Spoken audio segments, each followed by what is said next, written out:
Hello, everybody. Welcome to our Indo-German live talk. Today, we have the pleasure to have director Vijay Jayapal with us. So, hello, Vijay. You're live from Chennai. Hi. Thanks for having me. Thank you. And please also give a warm welcome to my co-host Raman, Vijay Jayapal. He's from Radio Abner Frankfurt, and he's live from Frankfurt. Hello, Raman. Hi, Stefan. And hi, Vijay. Thanks a lot for taking out the Raman. time and joining with us. And as always, it's a pleasure. Yeah, no, I would say the pleasure is mine. Thank you very much, Stefan. Thank you.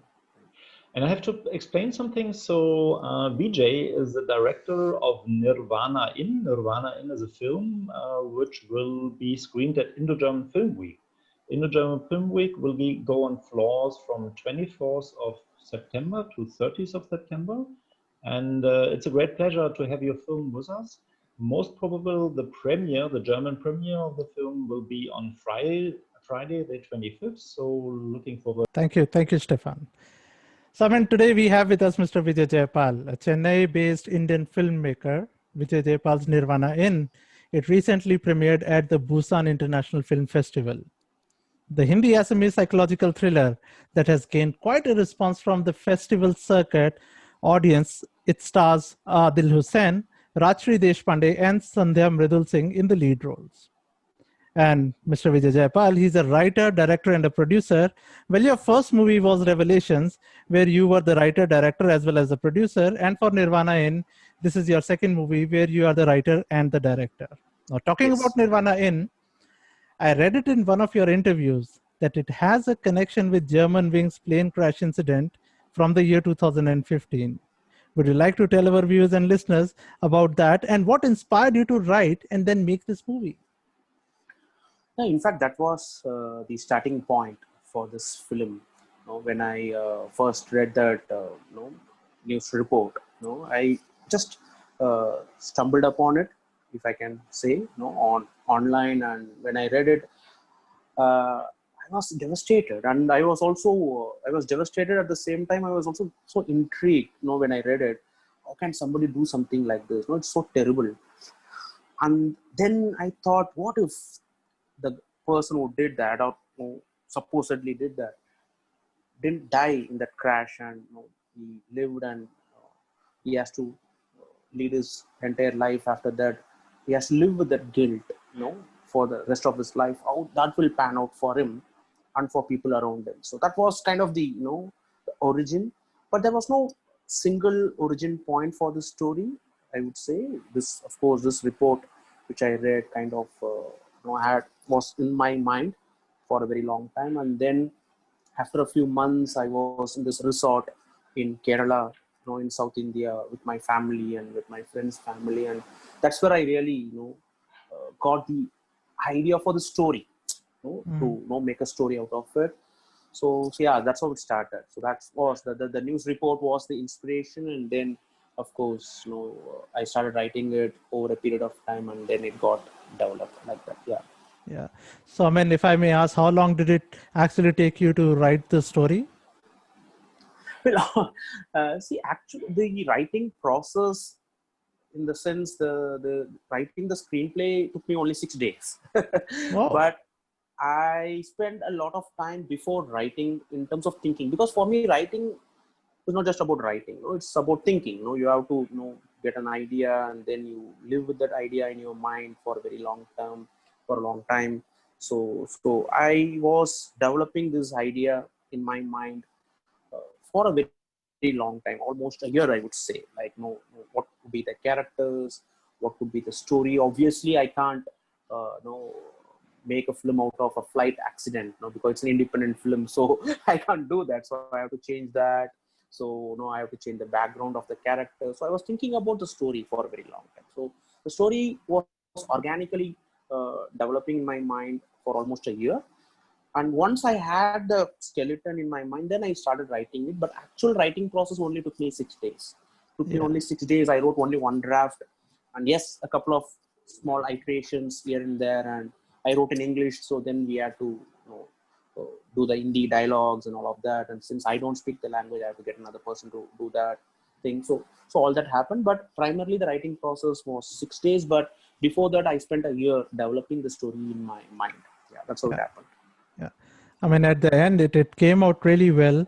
And I would say, I mean, congratulate you actually from my side Thank you. on making such a great movie. Stefan? Thank you so much. Yeah, I have a question to you have just mentioned the languages of the film. So you decided to shoot the film in Hindi because why? So, and also why did you choose Adil Hussain as an actor? Is that related to that you have shot the film in the Himalaya region? See, actually, the film didn't start as a Hindi film. It was supposed to be a South Indian film in Malayalam and Tamil, because I'm from Chennai and I made my first film in Tamil. So this was supposed to be a Tamil Malayalam language film, because in the original story, the protagonist actually came from Kerala. So that's how it was written. So it was supposed to be a Tamil Malayalam film. But then after I wrote the script, the first name that came to my mind, and there were some suggestions also from from my producer that Adil Hussain could play this role. So we actually so the decision to make the film in Hindi happened after we cast Adil Hussain. We had Adil Hussain in mind, because so it became a Hindi film after that. So once Adil came into the picture, so we had to make some small changes in the story. So from Kerala, we had to change the background of the character from Kerala to Assam, and we also decided that we'll shoot the film in a far-off place. Himalayas actually was an afterthought, because I was actually looking for a lot of resorts, because the film is primarily set in a resort. So I was actually hunting for a good place to shoot this film. I explored a lot of places in central India, in Maharashtra, Uttarakhand, and all of that. And finally, we found this resort in Manali, which is in Himachal Pradesh. So that also became another reason why it became a Hindi film, because of the place. Because once we decided to shoot the film in Manali, it organically became a Hindi language film, because it can't be a Tamil film then. So yeah, so it all became organic in a way. First we decided to cast Adil Hussain, and then we chose Manali as a landscape for the film, and these two decisions, paved the way for the film to become a Hindi language film, and also a little bit of Assamese also. But the worst part is I don't speak either of those languages. But you understand? I understand Hindi. Yeah, I understand Hindi, but I don't speak the language. And I don't understand Assamese at all. So I have a question to the Assamese part. So I know that Adil Hussain is speaking Assamese, but if I get it right, in the film he's speaking Hindi with an Assamese accent. Is it right? Or yes. Okay. And so at the Nirvana Inn as the hotel itself, the main language is also Hindi, correct? Or yes. Since the story is happening in Manali, the language was Hindi. So it became a story about this guy who's originally from Assam, but then he has a troubled past, so he moves to Manali. So Adil, in the film, he plays an Assamese character, but who now comes to Himachal Pradesh or Manali. So he speaks Hindi with an Assamese accent. So that's how it was constructed. Yeah. And I have a question too, because in one of the interviews you said the film, if you describe the film as The Shining meets Winter Sleep. So that leads me to the question, when we spoke before, you told us that you have never been to a film school. So what has been your film school? Have you watched like 1,000 of films? Like I just read an interview with Wim Wenders, where he said that one of his biggest teaching was visiting the French film library and the film screenings in Paris when he was a student in Paris. How was it at your students' time? So how did you learn about filmmaking? Well, internet was my film school, if I can call it, because I came into filmmaking pretty late.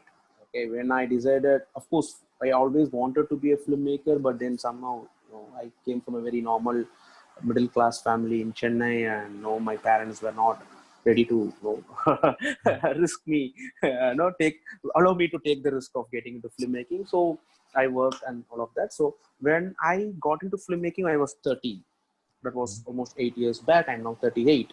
So, but I have been watching films for a very long time now. I have been a cinephile. I'm a cinephile first and then a filmmaker. I would say I have been watching films from a very young age. Of course, coming from Chennai, you are first introduced to all the commercial films, Tamil, Hindi, English, Hollywood, and then I got introduced to world cinema when I was in the first year of my undergraduation, and that really opened a lot of doors for me because I got introduced to a lot of great films from across the world, from Europe and from Asia, Japan, Korea, China, South America, and all of that. So 15 years of film watching, that I have that experience. I don't have a film school experience. I don't have the experience of going and assisting anybody. So I have this film watching experience, which came in very handy for me when I decided to be a filmmaker. Because as I said, I came very late. When I decided to be a filmmaker, I was 30, and I just resigned my job. I quit my corporate job, and so I didn't have the patience to go and assist anyone, and I was not sure whether I could go to a film school at 30. At that time I was not sure, so I thought, okay, let me make some short films. So I started making some short films, but watching films, for 15 16 years. Of course it started with DVDs, and then of course online, and so, and then not just watching films, but also what I did was, after watching the films, I also went back and started reading about them, online. Like when I watch a world film directed by a particular filmmaker, I'll go and read his interviews. I'll watch his earlier films. I'll watch his interviews on YouTube and all of that. So internet and books, of course. I read a lot of books about filmmaking and all of that, whichever I could get get access to. So all of that. So we have a good library in Chennai, which had a lot of books about filmmaking and all of that. And so all that really helped me. But I'm still a student of cinema. I just started. I just made 2 films. I made a few short films. That's it. So I think I still have a very long way to go. It's an ocean. I know it's. So whatever I know now, I think is a drop. Not even a drop, I would say. But definitely, internet was my film school. It's still my film school. I still watch films every day. I watch at least 1 or 2 films even now. So that is part of my. That's like a way of life for me to watch films and content. Yeah. Raman. Yeah, I think when there is a passion, you always find a way, right? Yes, sir. I mean, one thing I would say, Nirvana Inn, when the movie starts, the first shot itself actually gets you. I think it's so beautifully shot there. So it's an amazing movie. Well, Nirvana Inn, the movie also have got some very positive reviews, and I was checking them on the internet. And I mean, one of them, I would like to read it out here. It says, Nirvana Inn, contrary to most horror thrillers, is shot primarily in the daytime. And this is important because here is a film that tells us the deep darkness of the mind doesn't wait for the sun to set to rear its head. So it tells a lot about the movie itself, right? Now, I mean, the key question to you, when you embarked upon making this mission or having this mission of making Nirvana Inn, how difficult was it for you to bring the whole project together? As you said, you didn't have a lot of experience earlier. So did the things fall in place on itself, or was there a lot of struggle to bring it together? It was a huge challenge to make this film because we didn't have a lot of money. Because as an independent filmmaker, that is the biggest constraint that you can have. Not having enough resources and money to make the film that you really want to do in the way that you want to do. But sometimes those challenges can also become opportunities for you to imagine and create and be a little creative and do things in a very different way. I was actually supposed to do another film.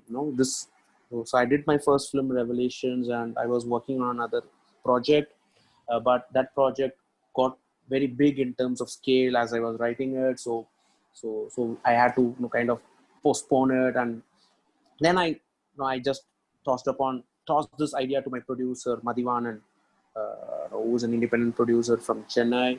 So he was also just starting out, and he was producing film. So we met at the Film Bazaar in Goa, which happens every year, where a lot of independent filmmakers gather, and it's like a project market.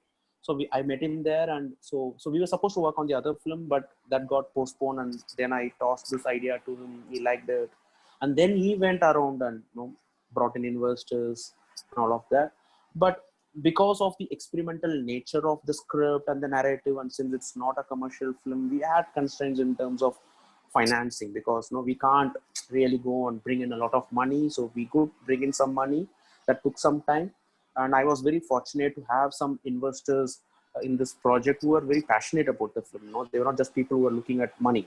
Okay, I'll invest some money and I'll take that money. They were not commercially minded. So they are more passionate people. So they all came together, and so financing happened quickly, but we had limited money at our disposal. And Manali is a very expensive place to shoot. It's a very expensive place to shoot because it's an hill station. It's a tourist place. So when you go to a tourist place, everything is expensive. But we had a very limited budget. But since I wanted to shoot in Manali because I was so intrigued by the resort, which we wanted to shoot. So we went there with a small crew, and we somehow managed to shoot the film. Shooting was pretty difficult because when we went, though you won't see that in the film because the film is mostly in daylight. You will see a lot of bright colors, but actually when we went to Manali to shoot this film, it was pretty cold. It was very cold, especially during nights and evenings. Morning, it was so cold. I can share some of the working stills with you. You will see all of us kind of in 5-6 layers of winter clothing.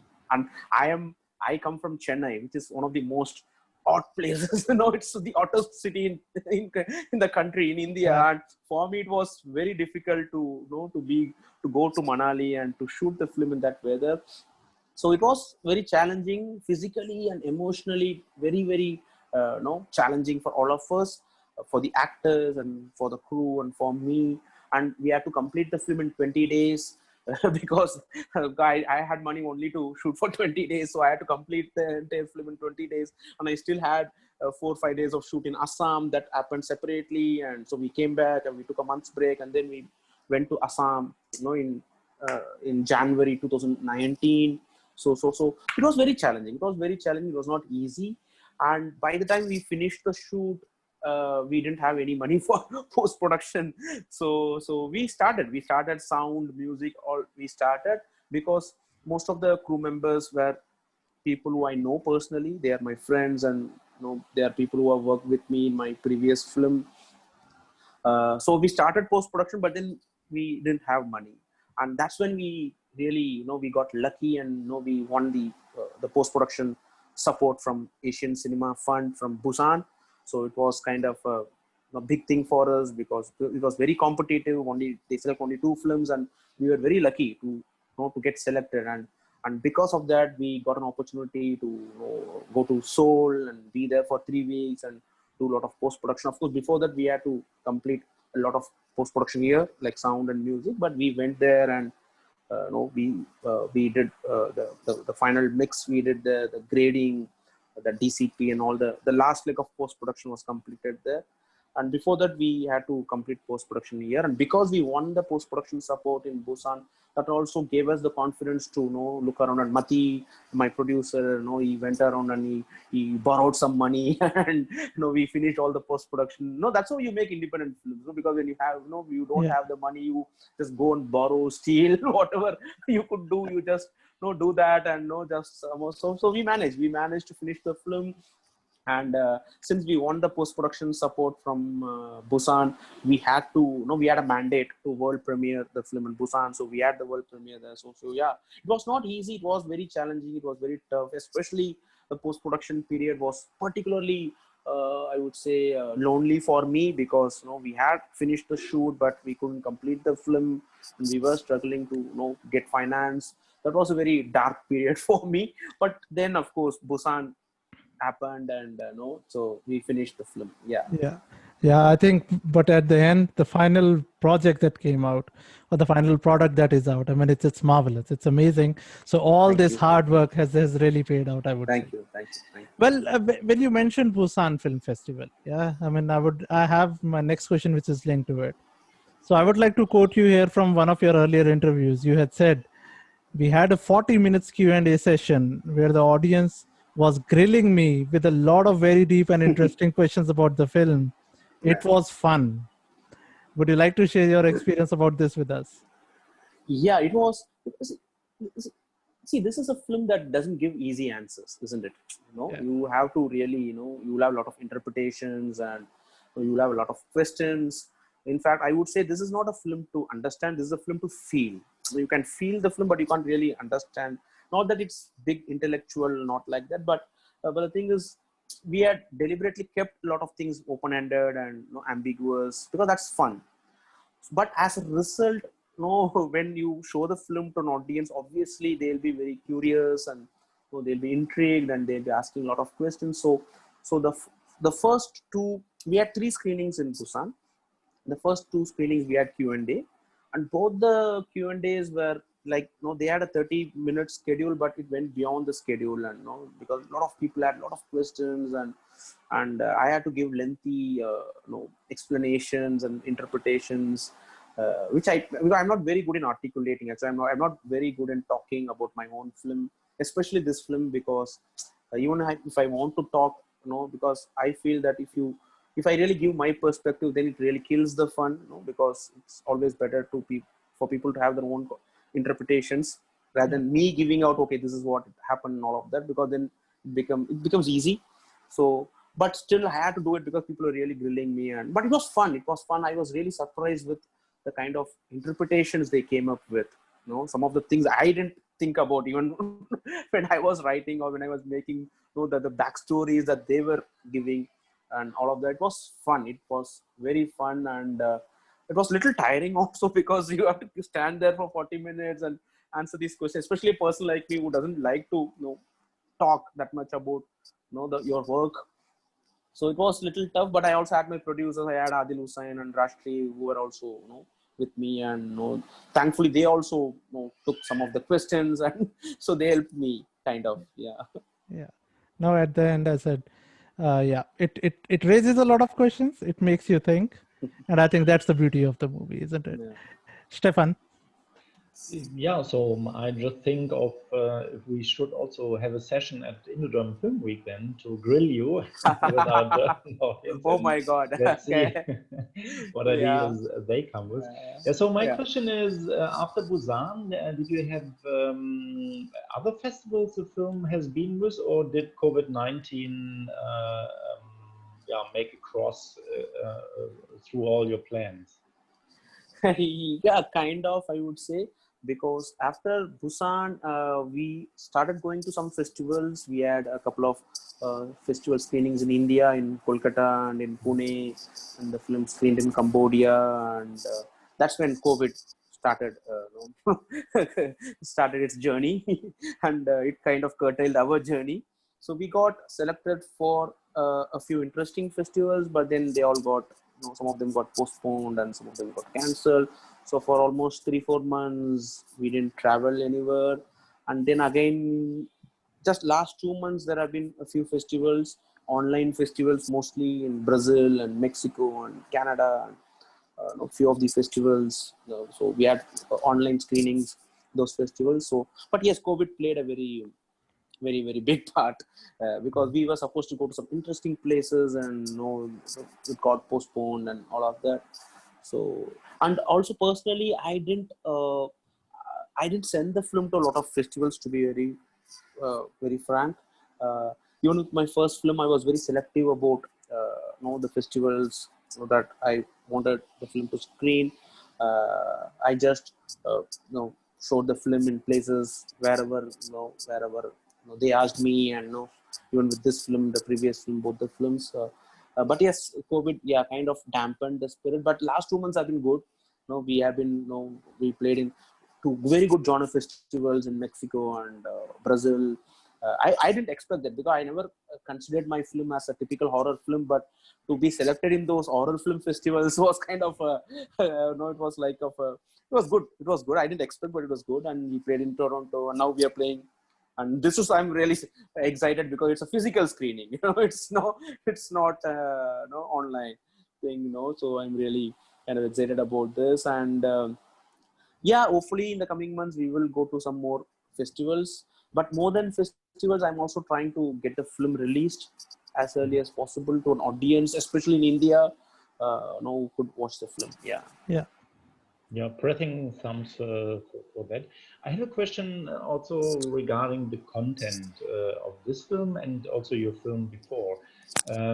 Both films deal with loneliness. So why is loneliness or being lonely so important in your life? Can you tell us a little bit about that? Well, you won't believe this. I'm a very lonely guy. Yeah, because I am. But you have kids, so Yeah. Outside the ambit of my family, I'm saying. okay. To be very frank, I don't have a lot of friends. I don't go out. I don't socialize. No, I am a selective introvert. I only open up to people who I feel comfortable with and all of that. So I have been a very lonely guy.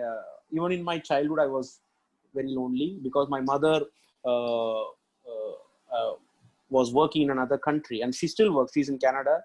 So I used to live with my father and with my grandmother in Chennai, and my mother was working in different countries. So I used to miss my mother a lot and all of that. And as a kid, I was very shy and introvert. So loneliness is something which is part of my life. Now, okay, it's pretty decent now with my family and my kids, but in my adolescent and in my childhood, I had loneliness played a very, it had an impact on me. So loneliness as a theme is very, very, very close to my heart. And so I always try to explore that in my films. Even with some of my short films, I've done that. So with my first film, I did it in a very from a very different from a very different context. But this one again had the theme of loneliness, but not predominantly, but it was also there. Yeah. Raman. Yeah, I mean, we talked about the impact of COVID-19 on the movie Nirvana Inn, right? So, and you also mentioned that you're now looking forward to getting this movie released out. So, I mean, question to you, I mean, any idea if the movie is going to be available on any of the OTT platforms? Is that what you're targeting, or are you going for the big theatrical release post COVID-19 for this? Well, theatrical, I don't think is a possibility. Not just because of COVID, but a film like this, I'm not very sure. No, because it's not a typical commercial film, and the Indian theatrical ecosystem is very constrained for films like these. Not just this film, all the independent films. You can ask any independent filmmaker; they will tell you how difficult it is, to get your film released in theaters in India, because the ecosystem is so is so pitted against independent films. So, and with COVID, of course, I don't think it is a possibility. Earlier, we had a plan of doing a small theatrical and then OTT, but now what we are predominantly looking at is to have a digital release. So we have been talking to a lot of OTT platforms in India for some time now. My producers are doing it. So hopefully, we will have a digital release soon.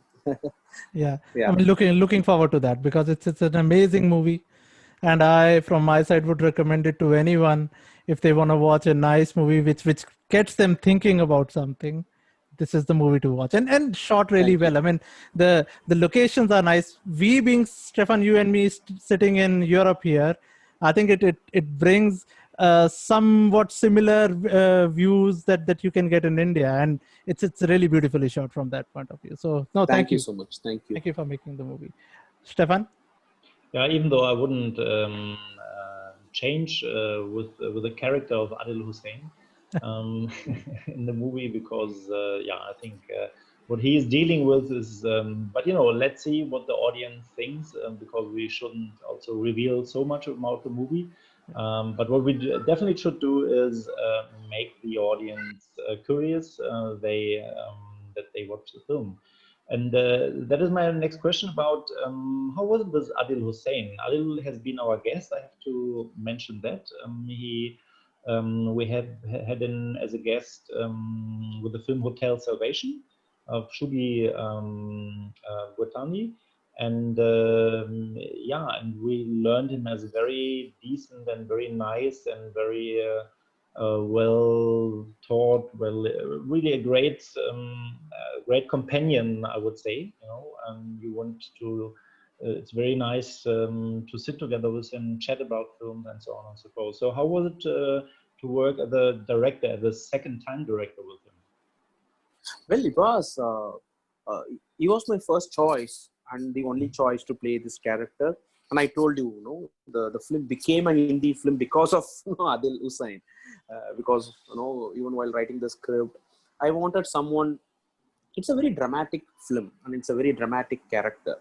But the way we have treated the film is we went for a very understated, subtle style. Even though the story at the core is very dramatic, and this character is also very dramatic, at the core. But I wanted someone who could play this dramatic character in a very subtle, understated way. And Adil Hussain is a master of that. He's very good in playing these subtle characters and in a very understated way. Because sometimes in India, acting can be people. Sometimes it became little caricaturish.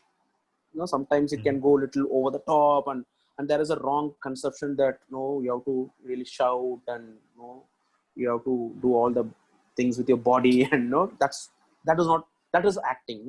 That is, of course there are certain films which suits that kind of acting, but this film needed more understated, subtle kind of acting and everything, especially because this guy is going through a lot in his mind, in his heart. And as an audience, you should get a feel of it, but it should not be very exposure. It should not be very explicit.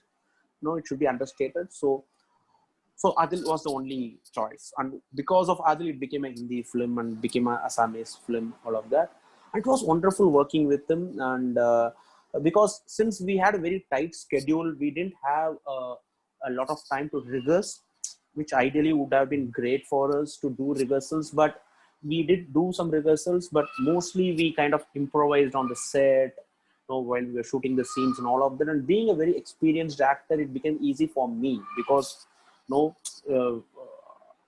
independent film set can be very chaotic, and especially when you go to a place like Manali, where the weather is very unpredictable. Sometimes it will rain, sometimes it will shine, so it became very chaotic. So we have to adapt and we have to make last minute changes, and that did not bother his performance in any way because he has all these years of experience. And it's the same with Rajshri and Sandhya also. They also have some experience of having done a lot of films and all of that. That came in really handy, and especially for Adil Hussain, because the entire film revolves around his character. So, and it's a very complicated character with a lot of things that is not spelled out very openly. So you have to internalize a lot of things, and then you have to show that in your performance. And that really, it came very naturally to him, without me. Of course, I have to just give him a brief. Then he just go out and do it. And it was very helpful to me, as a director, that you have an actor like that. So it was, yeah, and the performance, because the entire film revolves around this character, and it's not a typical horror film. It also has a very strong emotional quotient, especially towards the climax. So it was fantastic working with him. And for me personally, I learned a lot because it's only my second film, and to work with a very, and he's an actor who has done a lot of work, not just in India but also internationally. So he came with a certain ethos and with a certain thought process that also I also learned from it while shooting, because some of it was new to me. Because he has worked on all these different films, multicultural films. He has worked in Norway, he has worked in Canada and all of that. He's done Indian films also. He does Bollywood films also. So he comes with a very, very heterogeneous level of experience. So that really helped me. I learned a lot also from him and from the other actors, and doing the film. Yeah, it was great working with him. I just wish that we had little more time to spend time off the set, because that we never got, because the schedule was so jam-packed that we'll just go there, we'll shoot, and we'll just go. So, and so maybe next time when I do a film with him, maybe I will have more time to spend time with him, and because he has a lot of experience, life experience, as a theater actor, and he's done workshops, and he has lived in the forest, all of that. So I got snippets from him, whenever we spoke during break. So I would like to spend more time with him and know a lot more, about his world, because my world is very, very constrained and very, very small. So I don't have the rich world experience Adil Hussain has. So I would like to know more about that. Yeah, I don't know if we can create this IndoGerman Film Week, because it's so difficult for getting visas and traveling, especially from India. Yes. I'm not that sure, but I think Adil Hussain is shooting now in Glasgow. I have to find out, and so maybe we can. Yes, he is in the UK shooting for a film. Yes. So maybe we can get him for the premiere, for the German premiere, and then at least maybe we can have a video talk. But I know we all prefer real talk, come together. So let's see, maybe we can organize that for the future. I have one question for one special scene. You have also spoken about that in an interview. This is, maybe you know what scene I'm talking about. This scene where this whatever animal that is on the roof, when he's trying to get to sleep, or he is already sleeping and then awakes because of that noise, there's one animal hunting another animal or something like that, and on the roof, pop, pop, pop, pop, pop, and so can you tell us a little bit about that, how it came to this scene came into your mind? Well, the whole film is basically about this guy's psychological, it's about his fear, because his fear and his guilt and his past, which is catching up with him. So the whole film is like how it kind of unfolds, in front of his eyes. This particular scene, actually, it was a personal experience for me. I told you about this resort where I was staying with my family, and my friends, and where I got the idea for the story. So it happened to me, actually. Like, I was in this room in a resort in a jungle in Kerala. So I was with my wife. It was 5 years back, and we heard this noise. We had this growling and all of that. I don't know. I thought maybe it was a monkey or something. I don't know. It was something. I didn't open the door because I was so scared to open the door. So my wife told me, "No, open the door and see." Well, no, I don't know. I can't open a door in a bloody jungle in the middle of the night. No, I'm not going to do that. So my wife is a lot more bolder than me, which I'm not. So it happened. And after some time, the noise kind of stopped. So the next morning, I was out, and the caretaker of the resort, the actual caretaker of the resort where I was staying, I asked him what it was, and he very casually remarked, like, it could have been bears or something. I was like, what, bears? I thought it was monkeys. No, he said, no, it's bears. No, normally bears will come in the night, and no, it's good that you didn't open the door. So I told him, no, I was planning to open the door. My wife, I said, no, good you didn't open the door. So I was so kind of scared. And the next night, again, it happened. We were there for 3 days, and all the 3 nights, it happened. So I just thought I will incorporate that into the story, and use that as an element to, just amplify the fear of this guy. And that's how it was started. It started off in a very funny way. But actually, it kind of fell into the story in the right way, because I used that as an element to just amplify this guy's fear and now all that. So narratively speaking, it helped me, but it was a very funny backstory. Raman. I mean, Vijay. So after this amazing movie, Nirvana Inn, I guess this question is a must now. So what are your next projects in the pipeline? I mean, I'm personally really looking forward to your next projects. And I think people who will watch this movie will also have the same question in their mind. So maybe an answer from you would help them as well. Yeah, I'm working on a couple of things, actually. One, of course, is that film that I was supposed to do before Nirvana Inn. I've been writing that script for 4 years now. It's very funny that I wrote Nirvana in 6 days, but this script that I'm writing now, I'm not able to crack it for the last 4 years, in spite of doing multiple drafts.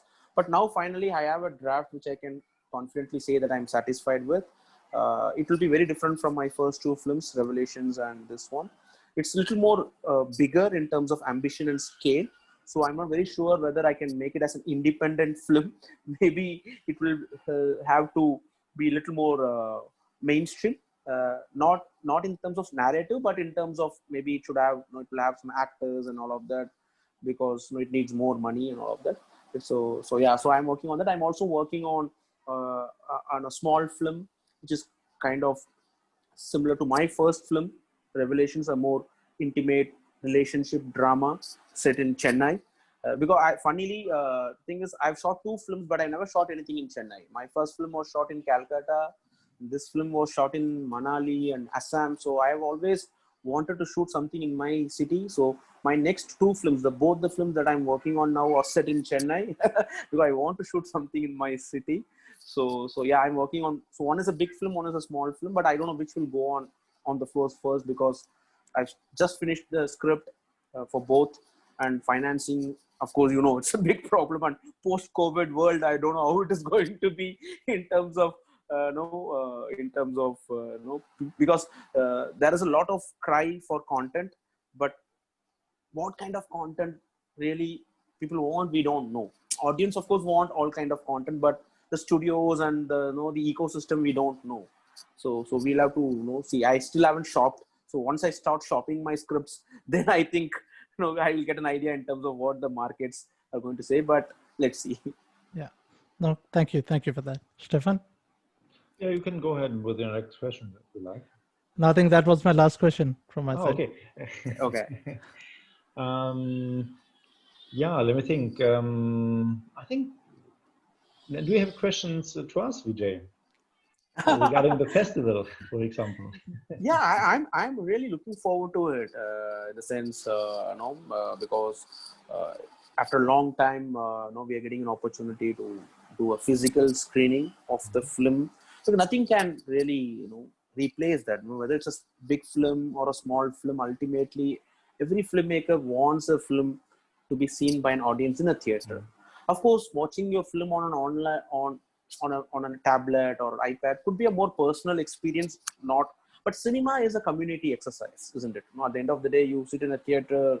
It becomes dark, and you watch the film, and when others cry, you also cry. When others laugh, you also laugh. It's a community exercise, more or less. So it's always good to have a physical screening. That's why I'm so excited that this is happening, and I'm really looking forward to the screening. Hopefully, I think you got my link, everything. So hopefully, the technicalities. All is well. Material-wise, all is well. And we once we have done the programming, the schedule is fixed. Then we also have to arrange a certain time for a Q&A. So even if we can't have you in person, we definitely will arrange a Q&A with the audience after the film. I don't know if that will happen the same night. Maybe we do it also the next day or so, because right now we have it on a Friday evening at 9 p.m. German time, which means it's in the middle of night than in India. So let's find out how we can arrange that, but we'll communicate about that and let the audience know. So yeah, my very last question then, really, because I read that maybe this is one of the films you mentioned you're working on now, which will set in Chennai. In one of your interviews, you mentioned, I think it was after Revelations, you mentioned that your next film will be about refugees or strangers or something like that. Remember? It's about migrants. Oh, migrants. Okay, sorry. Migrants. Yeah. So yeah, migration, of course, is a global phenomenon. Every country is going through, and everybody, especially we are living in tough times where a lot of countries are speaking about building walls and restricting people and all of that. So we are living in tough times, and so this film is basically about people who live in the fringes, about migrants who kind of migrate into the big cities. I live in a city which has seen a lot of migration happening in the last 20 years. I've seen that happening right in front of my eyes. Chennai has become a very big, Chennai is a very unplanned city, but it has seen a lot of migration from small towns and villages, and even from other states. in the last 20 years. I've seen that happening. So it's a film about a few people who come from different walks of life, and how the city treats them. Whether the city shows them love or it hates them. So it's a kind of a socio-political film, which I'm excited, because first time I'm trying to make something which is overtly political, I would say. So I'm really looking forward to that film. Hopefully I'll have something to say through that film. Okay, we're very curious to see that one, and we'll make a lot of noise regarding Nirvana Inn, so that everybody should come to IndoGerman Filmweek to Berlin at Babylon, Rosa-Luxemburg-Straße, in the middle of Berlin, to attend the festival and to watch your film, as well as some more other films from other filmmakers. So thank you so much, Vijay, for taking the time. It was really great pleasure talking to you. Thanks, Raman. Yeah, thank you, Vijay, for taking out the time. And thank again, you so much. Congratulations. Thanks for having me. And congratulations for making such a brilliant movie. I mean, it's a pleasure to watch it, and I'm pretty sure at Indo-German Film Week, everyone who will watch this movie will definitely carry some positive thoughts about this movie with them. Yeah. Thank you so much. And I'm really looking forward to the other films also. I don't know the lineup, but I'm really looking forward to know the lineup. Okay, sure. We will send the schedule over. What I can reveal is that we will have Pariksha as the opening film. So another film with Adil Hussain. Okay, it's a double bill for Adil Hussain. So we will have a Adil Hussain festival, more or less. Yeah, then you should definitely get him on that call. No, definitely. I will call him soon. We already had a live talk with him, actually, in the beginning of COVID. That was our first talk, was with Adil Hussain. So maybe he was feeling that, already, that we will select his recent films, and we'll see. So hopefully we can get him here, and if not, at least that we do a video call like we do it now with you. And we're very, very excited about that. And see you soon then.